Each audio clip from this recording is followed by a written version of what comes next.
Good afternoon, everybody, and welcome to the Seth Joyner Show. Excited. That's the only way I can describe it. You know, I got a chance to be front and center. I was down in Atlantic City last Thursday for the 2022 NFL Draft. And let me tell you something. Howie Roseman has taken a lot of heat over the years. And you know what? Rightfully so. Rightfully so. But what we witnessed on last Thursday evening,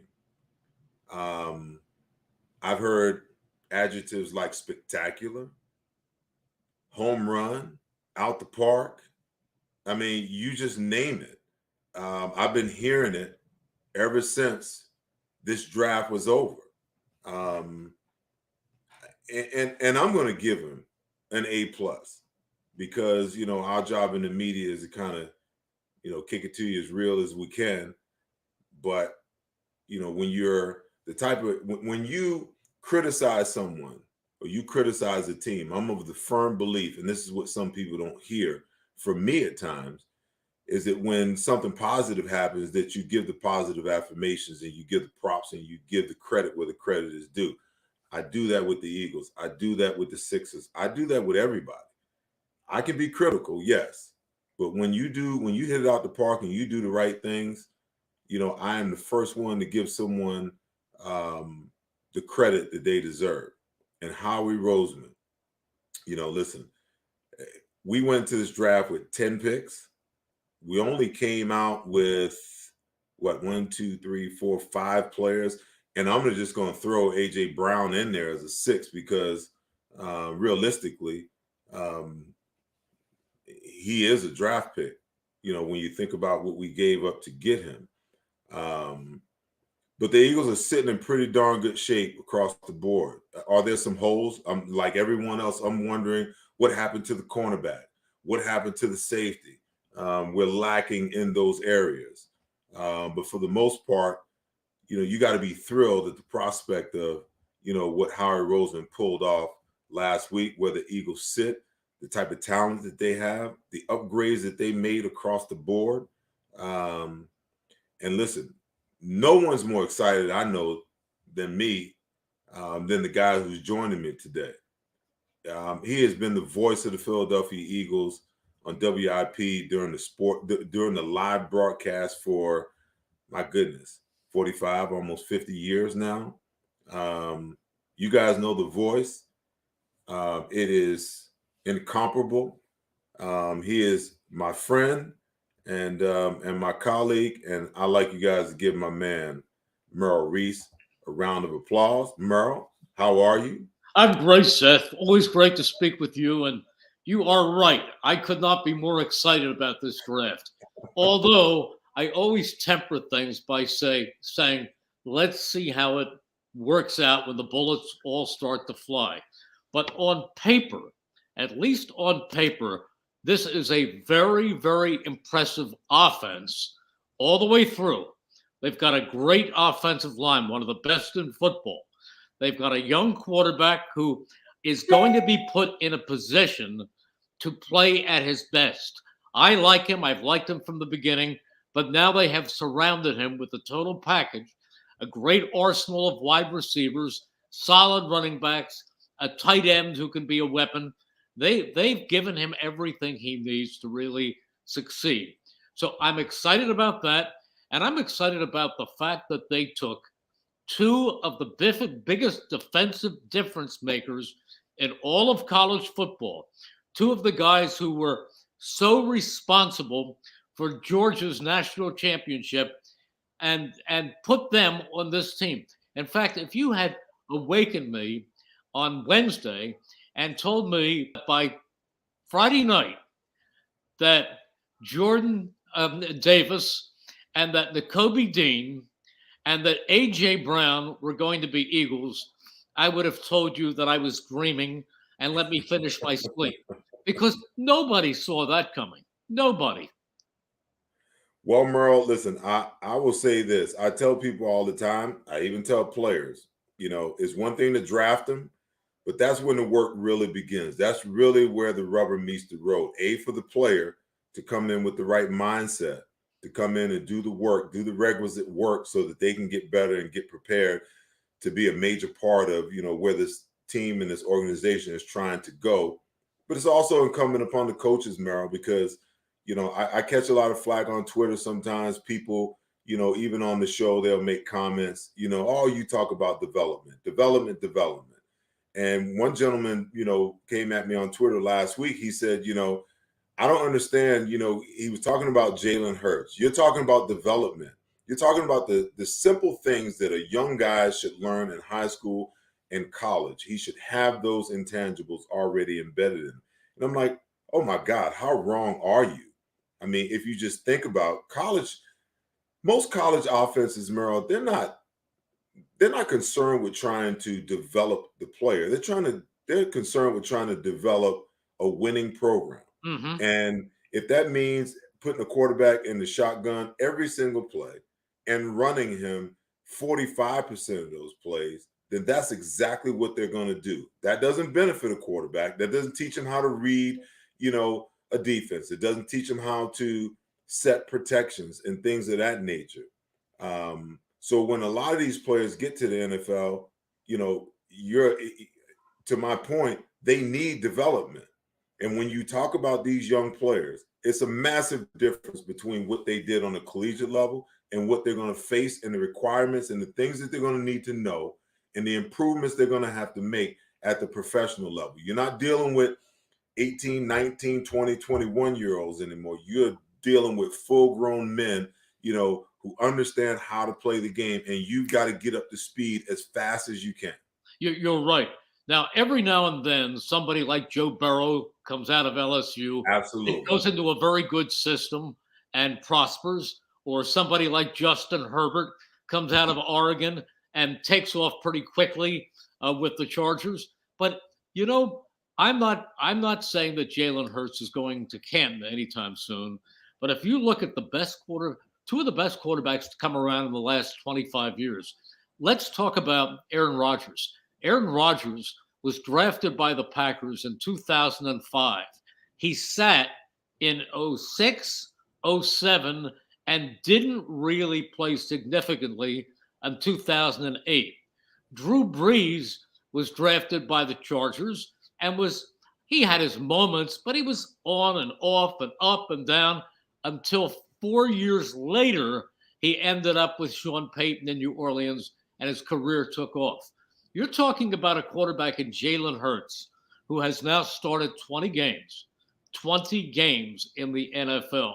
And the other thing that when you talk about the college or going from high school to college, what do they read about? About a hash mark full of action in high school. And by college, they read half the field. And now suddenly they've got to be able to scan and process the entire field in the NFL. So there's a big difference.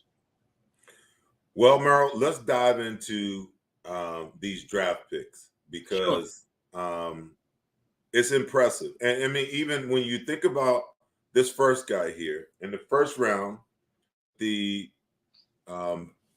with the 13th overall pick, the Philadelphia Eagles. Well, let me start by let me put up a board, and just to show everybody, that these are the new draftees, the new Philadelphia Eagles. And then I want to go through them one by one and get your opinion on them, and let's talk about them and break them down. Talk about what you think, and talk about their chances of making the roster. And the first one, of course, is Jordan Davis, the big 341 pounder. First overall in the first round, 13th pick overall, 341 pounds, 6'6", clocked in the 40 at 4.73.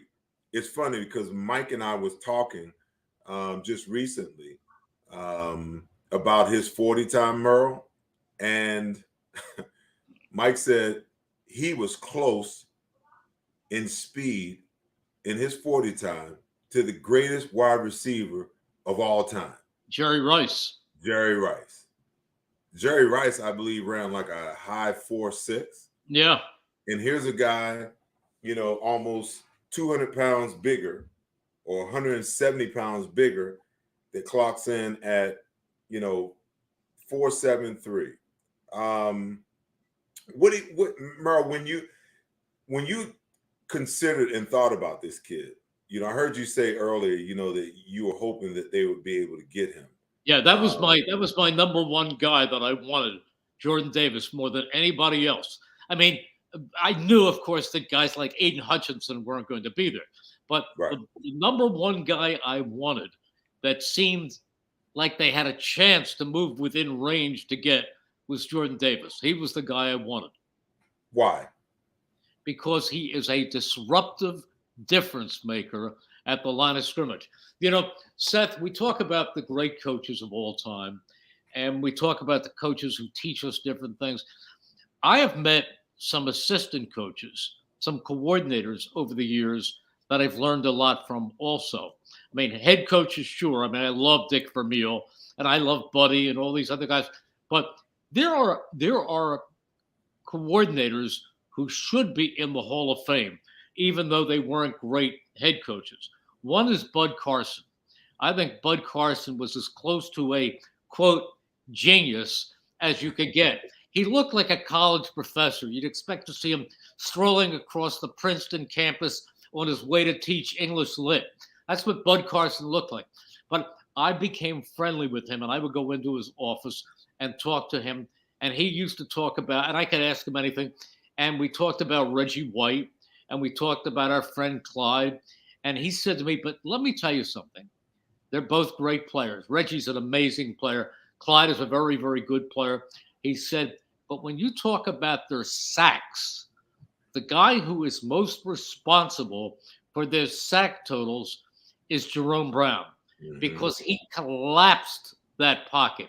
He served them up on a silver tray.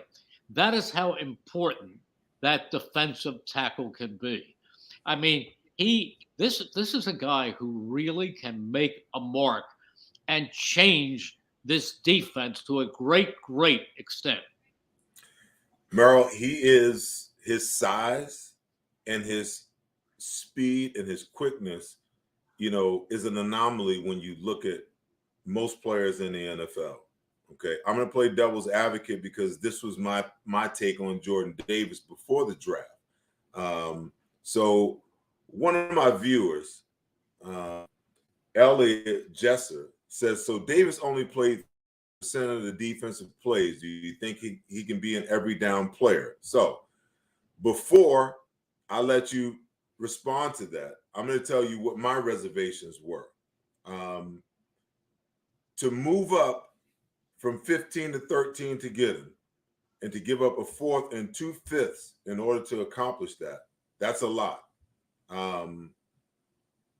I would like to see Jordan Davis, Merrill, at about 315 to 320 pounds. Now, wow, we're going to have to keep him away from South Street, Jim's Cheesesteaks. We're going to have to keep him off the corner down there of Geno's and Pat's, because I believe that in order for him to be the complete defensive tackle, and there's not a whole lot of complete defensive tackles in this league. Jerome Brown, when I look at, Aaron Donald is a complete tackle.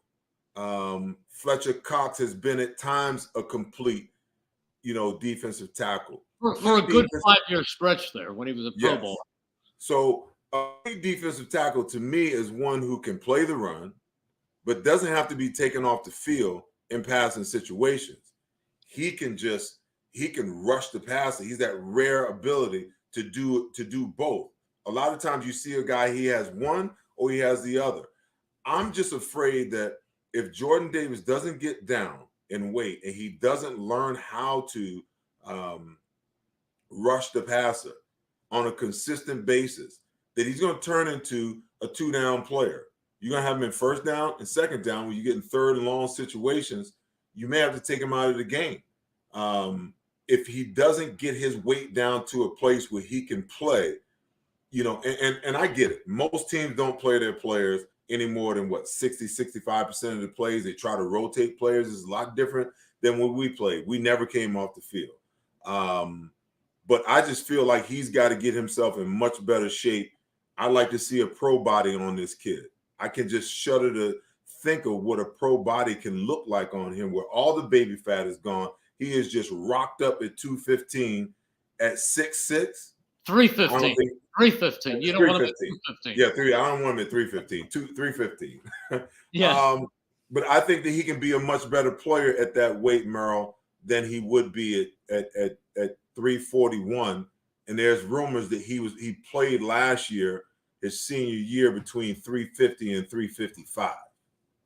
Wow, that's big. Our old friend Stan Walters, who was an all-pro left tackle for the Eagles and did color with me for 14 years, lives in Atlanta. And he watched Jordan Davis every week. And we talked to him. I talked to him on Friday, and he was thrilled with the pick. He said, first of all, the fact that he was off the field so much had more to do with Georgia having such an array of talent that they could keep shuttling people in to keep everybody fresh.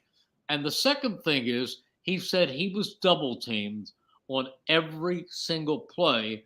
And what impressed Stan was the fact that even with a double team, he never gave ground. He never gave ground. He was always moving forward. Well, I can tell you one thing, that's going to really help in the run game, because one of the things that the Eagles had a lot of problems with last year was the double team, of the defensive tackle and the linebackers not reading it quickly or properly and coming downhill and pulling the double team off. By the time, they figured out what was going on, the double team was already pushing the tackle back lap of the linebackers, so now they had eaten up 3-4 yards of real estate before the linebackers could even adjust. Well, I'm glad that you cleared that up for Elliott, so now he gets an understanding of why he was on the field so little. But in my opinion, listen, Merrill, I've been around the game a long time. I've seen guys sit in the sweat box on Friday trying to get down and make weight. I don't know if they still, run the ship that way. They have a target rate of where they feel that players are best suited, to be at in order to be at that optimal levels on the field. And I just, when I look at this kid, I just think that he can be an all-time if you can get him down, to about 315 to 320. Now, in your opinion, what does this mean long-term for Fletcher Cox and Javon Hargrave? It's too early to say about Javon Hargrave because he's relatively new. This will be his third year with the Eagles. As far as Fletcher Cox is concerned, they actually let him go, released him for a couple of days, and then re-signed him. It all depends on how things go this summer. I don't think it's unfair to say there was somewhat of a fall off in his play from what he was 3 years ago when he was one of the best DTs in the National Football League. But he's still a very, very good player, and he's good in the locker room. He is a leader. And I've heard Davis say that he can't wait to learn things from Fletcher Cox, that a guy like Fletcher Cox who has been there can impart so much information to make him a better player. So we'll see. Although it wouldn't shock me if sometime between now and the start of the season, some contending team loses a tackle and tries to make a deal for Fletcher Cox. I don't think he is valued the way he was 4 or 5 years ago. I think he's touchable. I think he's tradable for the right deal. Well, listen, I hope that Fletcher has it in him to, impart that wisdom and that mentorship onto a young Jordan Davis. I was on Twitter today. I was actually on Instagram, and I saw where Ryan Tannehill in his press conference made the statement that, you know what, hey, it's not my job to mentor or bring along Malik Willis. Yeah. And Well, I thought, Favre once said that about Rodgers. well, Favre said it. Tom Brady said it. I believe Drew Brees said it, and I'm not a fan of that mentality because you know what? Someone mentored you. Someone took you under their wing. Yeah. If you just, I think that the salary cap and the type of money that quarterbacks make, Merrill, has killed the meritocracy, especially at the quarterback position in the NFL. I'm a much bigger fan of, open competition every single year so that you get the best of the best. And that doesn't exclude quarterback, even if it makes them feel a little uncomfortable, each and every year that you come in, because, the older guys have to be the barometer for the younger guys. If you don't have that in your locker room, then you have nothing. So when you have that type of mentality, that's just not a good team concept in any way, shape, fashion, or form. I mean, I can't tell you, Merrill, the amount of times in my career where my replacement was drafted and was brought to me to mentor him. And I said, okay, bring him on. Not only am I going to teach him what to do, how to do it, how to study, how to be a pro, where to go, where not to go, how to stay out of trouble, okay? But I'm going to kick his ass every single day in practice, and he's not taking my job, okay? You're going to have to play him over on the other side. That's just a mindset, in my opinion, that you as a competitor have to take, because guess what? If the Tennessee Titans get down to week 16 next year and Ryan Tannehill gets hurt and they got to win week 17 and Malik Willis has to play, that mentality is going to shoot them in the foot because he hasn't done everything that he could to help this young kid like someone once helped him. You make a very good point. I've seen people blame the Eagles for the decline of Carson Wentz because they say, and I've read this by columnists, they say that the Eagles undermined the confidence of Carson Wentz when late in the second round 2 years ago they drafted Jalen Hurts, who they drafted because Carson Wentz had gotten injuries and they needed a young quarterback to bring around. And they say this so upset Carson Wentz. And my feeling, and I'm not trying to be unkind to Carson Wentz, that if that was his thinking, then he's not the quarterback I want. I want my quarterback to be so tough, so self-assured that he's going to say, you know what? I don't care if they bring in 5 quarterbacks. I'm king of the hill. Aaron Rodgers wasn't happy when they brought in Jordan Love. Donovan McNabb wasn't happy when they brought in Kevin Kolb. But the reason these guys weren't happy was because they felt that the team could have brought another piece in, a receiver, a lineman, somebody else to help them succeed rather than another quarterback. But it wasn't because Donovan McNabb never worried about Kevin Kolb taking his job, and Aaron Rodgers wouldn't worry about anybody taking his job. Well, Aaron Rodgers proved that he's still the king of the hill with back-to-back MVPs in the midst of the Jordan Love draft pick.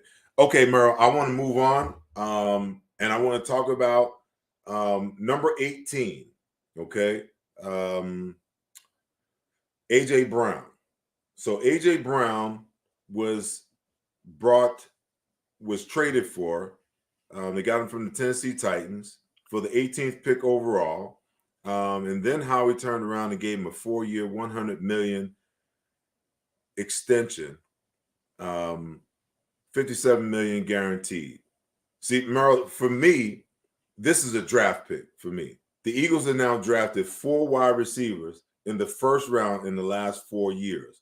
They can talk about the trade, but you gave up the 18th overall pick to go and get him. And I'm not saying this like it's a bad thing.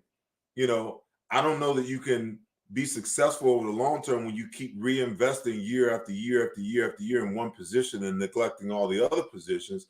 But this move I like because at the end of last year, I said the one thing that we need to do is we need a veteran presence in the locker room at wide receiver because we have all of these young wide receivers and we need someone to come in and teach them and show them how to be a pro. You got a guy who's been to the Pro Bowl. You got a guy who's been in the playoffs, a relatively young player, only 3 years under his belt, 24 years old, Merrill, and he costs a little less than what the going rate is for starting wide receivers. Another slam dunk deal by Howie Roseman. You are so right, Seth. And I'll be honest with you, of the wide receivers out there, the one I really loved, because I've seen him play quite a bit, I loved Treylon Burks. I thought that kid was terrific. To me, if they could get Jordan Davis and Treylon Burks, they would have hit the jackpot. But then when they made the move for A.J. Brown, what they did was get a potentially elite receiver who doesn't have to go through the adjustments that every rookie goes through. And he's only 24, he'll be 25 next season. But he's a young wide receiver with a lot of career ahead of him, and he doesn't have to go through the growing pains. So, in other words, they helped Jalen Hurts a great deal by getting a ready-made star to team up with Devontae Smith. You know what I like about him too is he's physical, Merrill. They didn't really have a physical presence as wide receiver. I mean, you're asking, you have to bring in J-Jaw in order to block in certain situations. If you're a defensive coordinator or you're an astute defensive player, you're looking at that and you're saying to yourself, oh, they're going to run the ball. They don't throw the ball to J-Jaw. What is he doing in the game? They brought him in so that, he can block. Well, now you get the best of both worlds with a guy like A.J. Brown, and he's not afraid to lay some lumber on people. He will block. So you can use him. You can use him in jet sweeps. You can use him as the inside guy, when you want to, bubble screen to Quez Watkins. I mean, now you've got some size on the outside to go along with the other speed, and he's a speedy wide receiver. I just think that this was just, a great move to make this move. I agree. It was a great move, one that I never expected. I mean, I knew the names that were out there in the offseason, and everybody was clamoring for DK Metcalf or a couple of the others who were. Allen Robinson was mentioned. But believe me, I'm very, very happy with A.J. Brown. Very happy. Awesome. So let's go to round two. This was, we talked about it before the show. This was kind of a head scratcher for the both of us. In the second round, the 51st pick overall, the Eagles choose Cam Jurgens, center from Nebraska. So rumor has it, and it's probably true, that one Jason Kelce handpicked this kid along with the staff, at the Eagles. When I watch film on him, Merle, you know what he reminds me of? Jason Kelce. He reminds me of a bigger Jason Kelce.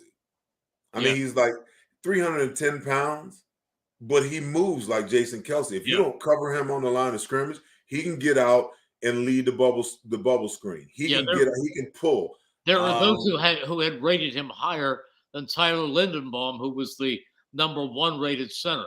But there were and frankly, Jason Kelce liked him more too. But here's the thing: when I thought about it, why would they take an offensive player there? I was clamoring for a defensive player, and probably if they had flipped and taken Dean there and then taken Jurgens in the next round, it would have seemed more reasonable. But they didn't. They took Jurgens because they wanted him badly. And here's the reason. When I think of this Eagles team, I think basically they can be a very good team. They can make the playoffs, and they can create some damage. But unless there's a crazy year where all kinds of things happen, as it did back in 2017 and they won the Super Bowl, more than likely, this is a team that, as I said, can win a playoff game, but is not one of the 2 or 3 NFC teams you would call a lead pipe cinch to contend for the Super Bowl, going all down into the playoffs. Mm-hmm. So they could be next year, as this team grows and you add a few more pieces, they could be a legitimate Super Bowl team next year, which leads me to tell you that last year there was a question as to whether Jason Kelce would return. And this year, there was even a bigger question as to whether Jason Kelce would return. And I think he's at the point of his career where it would surprise me if he intends to play any longer than 2022. I think this is it for Jason Kelce. He's done everything you can do. He's got the ring. He's got a beautiful young family. I think it's time for Jason Kelce to start thinking about the future. And I think by having Cam Jurgens there this year, Kelce, who will mentor people, he's helped that whole offensive line grow with the best offensive line coach in football and in Jeff Stoutland. But Jason's terrific like that. And next year, Jurgens will be able to go in there and they will not miss much. So this is my take, Merrill, because, Jason Kelce, I think he's in like his 10th or 11th year coming up. Yeah. I could be wrong. He came. When did he come? He came before Chip. He must have come. This might be his 12th year. Yeah. Or 11th to 12th year. I will say this. I'm leaning towards Jason Kelce playing beyond this year. This is why I'll say. Are you really? Yeah. I mean, did you see his reaction when they made the trade for A.J. Brown? He was doing a little podcast kind of draft special with someone. And when they drafted him, he jumped up. He was so excited. Oh, yeah. Yeah. So excited. So now, this is the reason why I'll say why. I think the last 2 years, he couldn't see the forest for the trees because, what was happening with Carson the year before last. And obviously, with Doug leaving, the team is in flux in, this past year.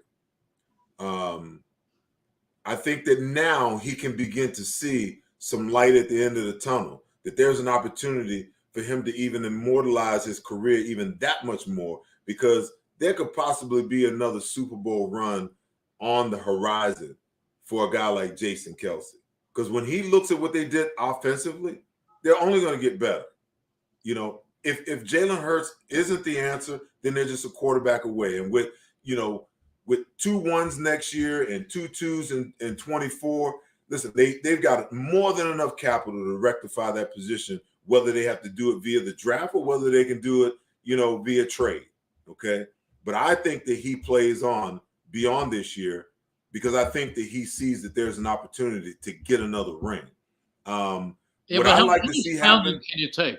I mean, there were several times this year where he seemed to be out for the game, where they took him to the locker room, and then he came back and he could hardly walk, and the next thing you knew, he was back in the huddle. I mean, isn't there a point when a guy takes so much pounding to his body and so much punishment that he says, as much as I love this game, at 50 years old, I want to be able to throw a ball around in the yard with my kids? Hey, Merrill, I'm going to be honest with you. I wouldn't be upset with him one iota if he decided to walk away. I mean, the guy's been phenomenal for this organization. But how many years did you play? I played 13, Merrill. 13. I played 13. And when you start to consider the finality of it, I decided to call it a day because, after being a starter for 12 years and then being a backup for 1 year, it was really difficult to stand on the sideline and not be a contributor. And then when the opportunity, Dick brought me into the Rams and wanted me to come in and sign with him, but he wanted me to come in, Merrill, and back up all three spots. And, at that time, the Rams they were awful. They weren't a good football team at all. He was really building them. And I said, my goodness, if I can't compete for a starting job on one of the worst teams in the league, I'm just going to go home and play golf. I'm done. I got a Super Bowl ring. I got I'm going home. And I really wanted to continue to play, but not in a backup role. I just, that just wasn't going to work for me another year. So I walked away, and then obviously they won the Super Bowl that year. Yeah. But I know that, it's difficult to say, you know what, I'm done. Now, if his body is feeling the effects and he's ready to call it a day, then I understand that. But there's always that competitive spirit that's inside you that's saying, man, if I can get one more. I guess my greatest regret is retiring my last year, and I could have walked away having gone to 3 Super Bowls in a row with 3 different teams and walking away with 2 Super Bowls instead of just 1 Super Bowl ring. But when you make that decision, you got to make that decision, understanding the finality of it. Because once you go and teams start to build and consider not having you, there's no going back.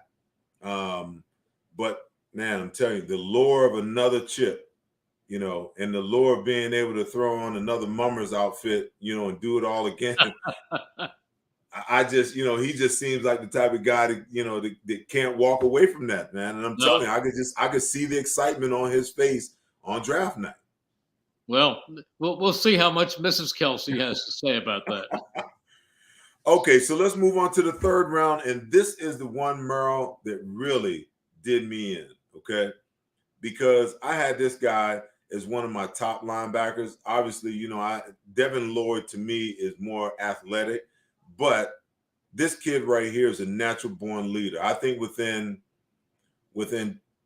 2 years, he'll be the unquestioned leader on the defensive side of the football. He just has all the intangibles. He's a great player, and I feel bad for him. I feel really bad for him because, something needs to be done about agents and media people and organizations that play these games of, ruining guys' draft position. Okay. You're going to tell me that he went through the entire combine and then he went through his workout on his pro day. Yeah. And then the teams that really wanted an up close and personal look, they brought him in leading up to the draft.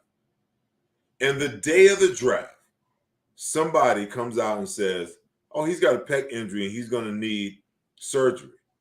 And this kid, who was projected to be a top 15 pick, fell all the way from 15 to 83rd. Okay. I just think that there's something wrong, with that picture. Yeah. Now, that being said, I am blown away and ecstatic that he is now in Philadelphia. Oh, I am too. And I know what you're saying. And, sometimes you think there's an off the field reason, a problem, an incident, something that is keeping people from drafting him. And there's all kinds of dispersions in his direction. That's not the case with Nakobe Dean. Do you realize, Seth, that he had a 3.55 average as a mechanical engineering major at Georgia? Yeah. So he is a bright kid. He was an academician like you. Well, I tell you, man, this is the guy I've been waiting for ever since, Michael Kendrick was drafted in the 3rd round. Second round, rather. I stand corrected. The Eagles just have not valued that position. And Kendricks never became the player that he was supposed to become, and he was always hurt, Seth. Always hurt. Right. Well, listen, I think that Michael Kendricks is one of those guys, Merle, that I always wish that I could get my hands on to coach him because he had all the intangibles. He had more speed, more athleticism than I ever had. He just needed a coach, a position coach who could teach him how to play the game of football. I see those same intangibles, in Davion Taylor. Like Michael Kendricks, he's got to figure out how to stay healthy because the competition on this football team now at that position is off the charts.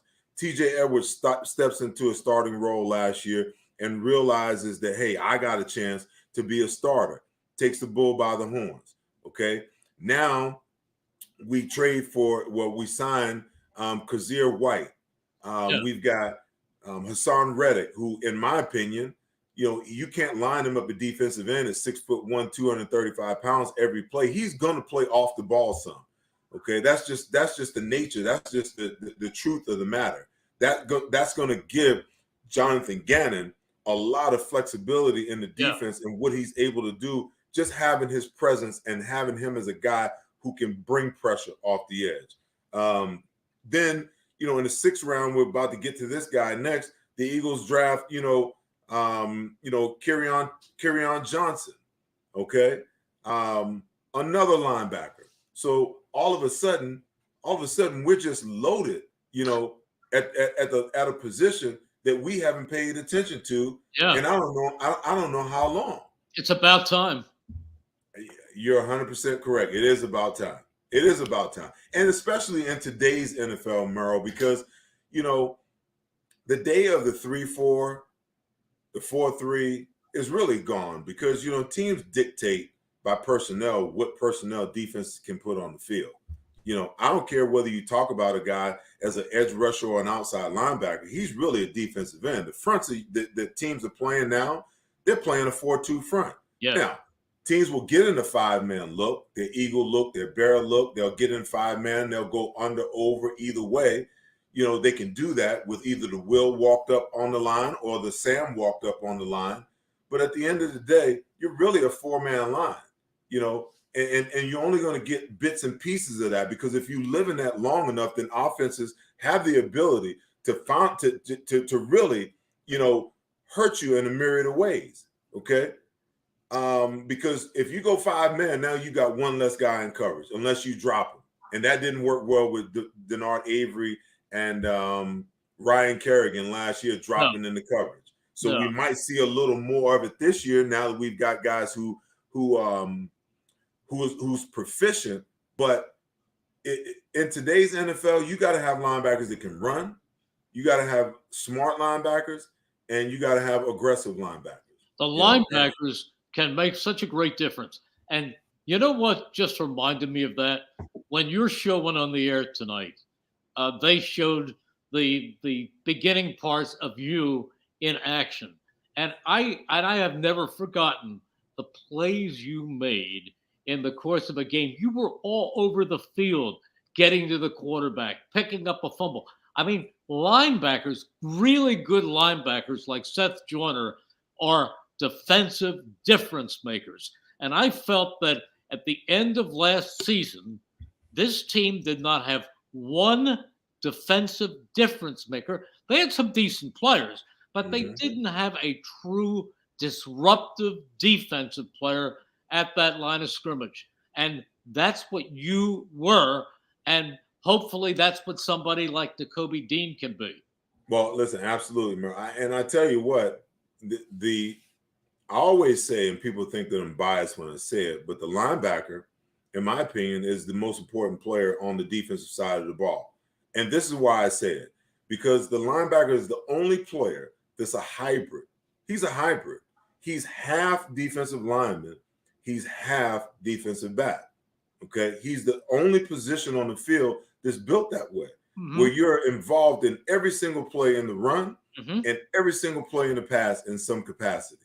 And I get your point about a disruptor. And I'm thrilled about Nakobe Dean because this is what I feel like. I feel like he's going to be the type of guy who can help to change the culture of the Philadelphia Eagles defense to what you and I know it used to be. When I look at a Micah Parsons, okay, and I'm not saying that he has that kind of skill set, but he has that type of mentality. Oh, he's good. He's something. Micah Parsons, Merle, he changed the entire dynamic of the Dallas defense. Why? Because he came in and was making plays all over the place. A rookie with double-digit sacks, a rookie who lined up at end, who lined up at linebacker, who rushed from off the ball, who did everything, okay? And the rest of that defense looked at him like, man, we can't allow this young kid to come in and play at this level and we not raise our level of play. I think that's what Nakobe Dean, once he figures out once he understands this defense in totality, That's the type of mentality he's going to bring to this I defense, and think you're that's right. the kind of playmaker that you're talking about that the Eagles need. I agree. I think he's going to make a big difference. As far as Kyron Johnson, I don't know enough about him. Quite Mm-hmm. frankly, I read the stuff in the draft guides, but Kansas did not have a very good year, and he is also fits into the category of a smallish linebacker. But we'll see. We'll Mm-hmm. see. I'm sure he's a good young man, and we'll see how he works out. But certainly taking him again, loading up the linebacker department is a good move. Well, you got to upgrade your special teams as well. I Yes. mean, we were one of the worst special teams, in the league last year. Yeah. So that starts with, your best special teams player should be, one of your backup linebackers. Okay. I want to so tell I you. mean, I want to tell you about special teams when you get right after you get to the last draft pick. I have a special teams caveat I would like to focus on. Okay. Okay. So and so we'll go to our last draft pick, round 6, 198th pick overall. Grant Calcaterra, tight end out of SMU. What do I know about SMU? I know that SMU likes to throw the ball all over the map. So I don't look at this kid as one of those guys who necessarily is going to come in here and be a big time blocker. I think he's a guy that comes in and creates a lot of competition, for the number 2 spot. And there were high expectations for the transformation of Tyreek Jackson from quarterback to tight end. He looked really good in training camp and then had the back issue last year. This adds depth, at 198. It makes sense because if he can be that guy who adds depth and either pushes Tyreek Jackson or steals that position, it's important that you have a good stable of tight ends that can move and block. We know that Dallas Goedert can do it all. We'll find out. They moved J.J. Arcega-Whiteside to tight end. Yeah, I'm not all that hopeful for that scenario. Okay. I just think it's another, Merrill, just to be honest with you, I think it's just another way for Howie to keep JJ around so that he doesn't have to bear the brunt of, that being a mistake. It just is, you had to take a second round wide receiver and transform him, from a wide receiver to a blocker, from a blocker to a tight end. And you're going to ask him to do something that he's never really done in his life, to put his hand on the ground. I don't know about that. Now, the only thing about Calcaterra to remember is he was at Oklahoma with Jalen Hurts, so they know each other pretty well. He suffered quite a few concussions. Now, he said there are different degrees of concussions, and that his were not serious, and that he never saw a doctor who told him to stop playing football. And he took a year off after Oklahoma and went back and did a bunch of things, including firefighting.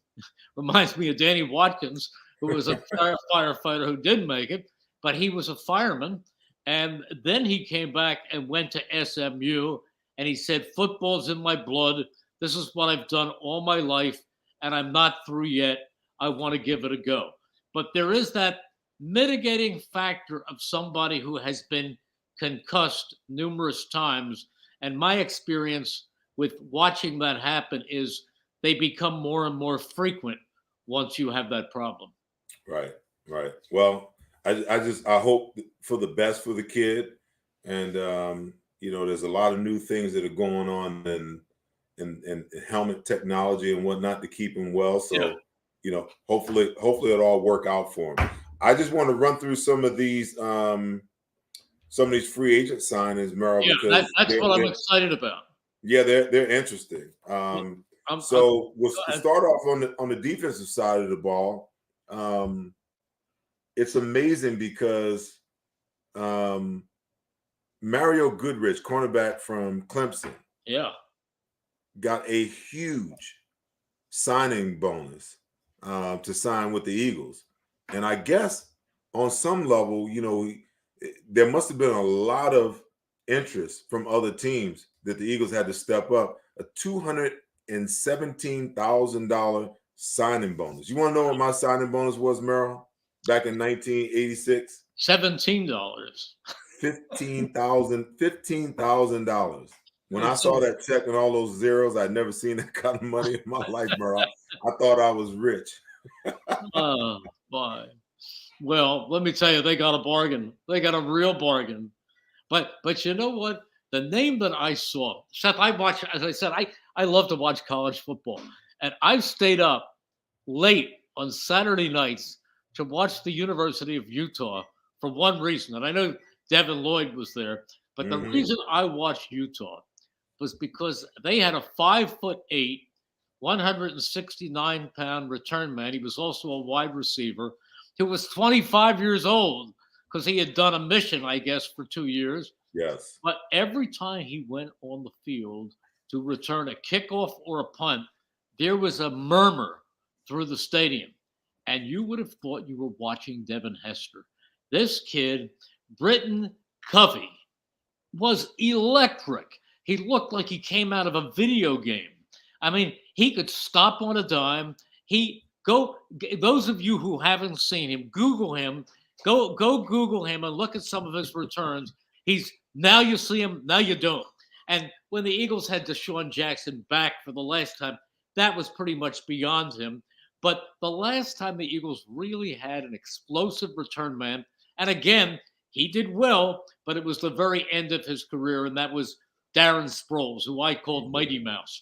But this kid, I don't know how, you don't really know how what he did at Utah will translate to the NFL. But I sure want to see him this summer because he is exciting. Well, I tell you, the Eagles have been, to your point, they've been in need of special teams help, not only punt return, but kick returns as well. Yeah, When he they're does there. both. He does both. Yeah. So, I mean, I can understand them, going after him. They had to outbid the Packers for him, by the way. Green Bay wanted him, and the Eagles beat them.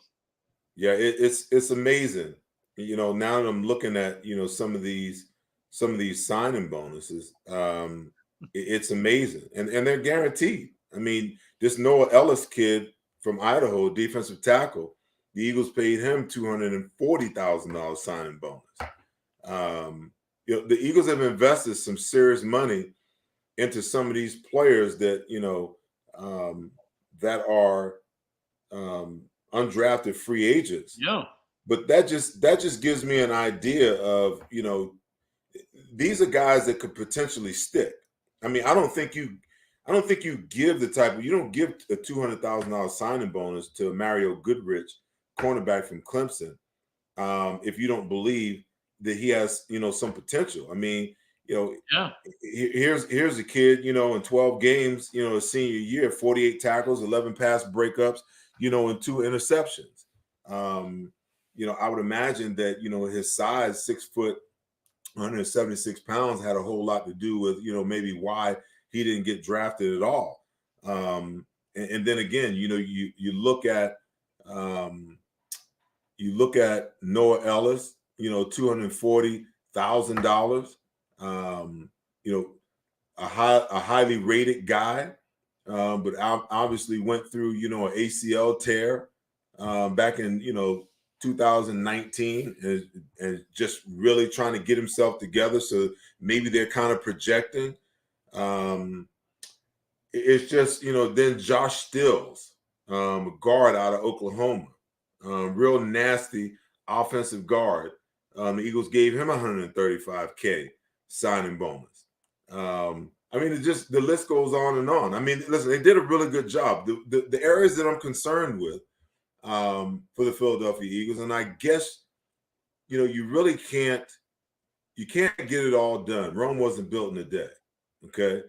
But we didn't get a cornerback in the draft. We didn't get a safety in the draft. We obviously need, we have needs at that position. There are some players that are still out there. I was hopeful that, we might get, the Honey Badger, and there was, some reports out there that by today or yesterday that, they'd have him, but they got outbidded. I'm sure Howie did not want to spend, $11 million on average, for 3 years for a guy who's been through the kind of injuries that he's been through. So it also might have helped that he signed with the Saints and he's from Louisiana. mm-hmm. They might have had a hometown bargain. Yeah, maybe. I mean, maybe he wanted to go home. I saw the reports. He said, I don't think they really need me early on, but it would be nice to go home. Maybe they do need him. Maybe they feel like they do need him. But it's going to be interesting to see how he begins to maneuver and what he does to try to fill these voids. Like I said, they signed, Mario Goodrich, Josh Jobe, and Josh Blackwell, all cornerbacks, one out of Duke, one out of Alabama, one out of Clemson. Then they signed Reed Blankenship, a safety out of Middle Tennessee State, 5-year starter, 419 total tackles over his career. Didn't Mike Caldwell go to Middle Tennessee State? I think so, yeah. He's now the defensive coordinator of the Jaguars. Really? Yeah. That's pretty good. That's pretty good. Well, I tell you, and there's some excitement buzzing around the team. Obviously right now, but like you said at the beginning of the show, you have to, now the rubber really meets the road. How quickly can these coaches get these new players up to speed? How quickly can you assess, their strengths and their deficiencies? And how do you make their deficiencies, a lot less detectable by the opponent? And how do you turn them into a strength? How do you give each and every one of these players a toolbox to be the best version of himself on the football field before you get to September, the second week in September, and the season really begins? But for many years, we've sat at this time of the year, Merrill, and we've loathed Howie Roseman for the picks that he made and the decisions that he's made. And then we get to the regular season and those great fears have been confirmed. We go into this offseason and looking forward to the upcoming season with a lot more optimism based upon what we saw him do over the draft and via the trade. Doing a lot of good things. Look, last year he had a very good draft. When you could take Devontae Smith, bit of a gamble because of injuries, but Landon Dickerson sure panned out once he got to play at guard. And then you pick up Milton Williams, who did very nicely, and Kenneth Gainwell in the 4th round. That's a pretty good draft, and who knows about the others who may or may not come on. But it was a pretty good draft, and he follows it with this one. I think they're doing some good things, Seth, and I think we're going to have a lot of fun this football season. Absolutely. Before we go, I just want to ask you this question. Just a thought. It popped in my head when I saw the draft pick. Cameron Jurgens, because I don't know that I'm 100% sold on Nate Herbig at right guard. Is it possible? Released him. They did? Yes. Wow. I did not know that. Yes, they just released him yesterday.